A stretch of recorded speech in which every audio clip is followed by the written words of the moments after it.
ಚಿಂತಾಮಣಿ ಬಾಗೇಪಲ್ಲಿ ರಸ್ತೆ Ganjigunte panchayat 11ನೇ mile cross ಬಳಿ ಭೀಕರ ಅಪಘಾತ.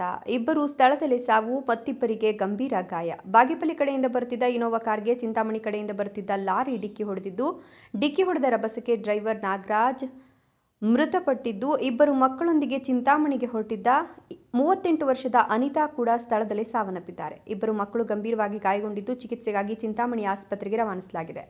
ಮಧ್ಯಾಹ್ನ 3:45ರಲ್ಲಿ ಈ ಒಂದು ಅಪಘಾತ ನಡೆದಿದ್ದು, ವೇಗವಾದ ಸಂಚಾರವೇ ಅಪಘಾತಕ್ಕೆ ಕಾರಣ ಅಂತ ಹೇಳಲಾಗ್ತಿದ್ದು, ಬಾಗೇಪಲ್ಲಿ ವಾಸಿ ಅನಿತಾನವರು ತನ್ನ ಮಗನ ಬರ್ತ್ಡೇಗಾಗಿ ಚಿಂತಾಮಣಿಗೆ ತೆರಳುತ್ತಿದ್ದರು. ಇನ್ನು ಪಕ್ಕದ ಮನೆಯ ಕ್ಯಾಂಟ್ರಂಗ್ ನಾಗರಾಜ್ ಡ್ರೈವಿಂಗ್ ಮಾಡ್ತಿದ್ರು ಅಂತ ಹೇಳಲಾಗ್ತಿದ್ದು, ಸ್ಥಳಕ್ಕೆ ಡಿವೈಎಸ್ಪಿ ಮುರಳೀಧರ್, ವೃತ್ತ ನಿರೀಕ್ಷಕ ಮಂಜುನಾಥ್ ಹಾಗೂ ದಿಬ್ಬೂರಹಳ್ಳಿ ಪೊಲೀಸ್ ಠಾಣೆಯ ಪಿಎಸ್ಐ ನಾಗರಾಜ್ ಆಗಮಿಸಿ ಸ್ಥಳ ಪರಿಶೀಲನೆ ನಡೆಸಿ ಪ್ರಕರಣ ದಾಖಲಿಸಿಕೊಂಡಿದ್ದಾರೆ. ಇನ್ನು ಅಪಘಾತದ ಸ್ಥಳವು ಲಾಂಗ್ ಟರ್ನಿಂಗ್ ಇದೆ. ಇಲ್ಲಿ ವೇಗದೂತ ಚಾಲನೆ ಮಾಡಬಾರದು ಎಂಬ ನಾಮಫಲಕಗಳು ಇಲ್ಲ.